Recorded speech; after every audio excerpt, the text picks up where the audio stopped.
गाणं गावं लागले. तेव्हा कथा जी असते ती गद्यातून आणि गाणं जे असतं ती मात्र पद्यातून. जसं आहा किती छान सुंदर ते धान, आहा किती छान सुंदर ते धान, यशोदेच्या मांडीवर खेळे भगवान, यशोदेच्या मांडीवर खेळे भगवान.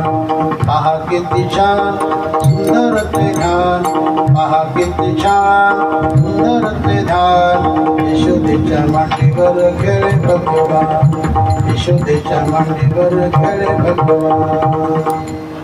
अशा प्रकारे भगवान खेळू लागले, लहानचे मोठे होऊ लागले. हा प्रकार पुढे येणारच आहे. विठ्ठला विठ्ठला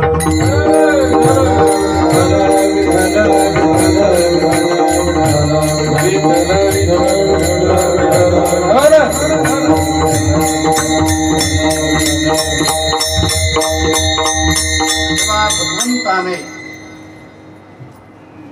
आपल्या येण्यातून सर्वांना सुख प्राप्त करून दिलेलं आहे. आणि म्हणून जो सुखसागर आहे असा परमात्मा गोकुळामध्ये प्रकट झाल्यामुळे, अवतीर्ण झाल्यामुळे आता त्या गावात सुखाला काय कमतरता. गोकुळीच्या सुखा,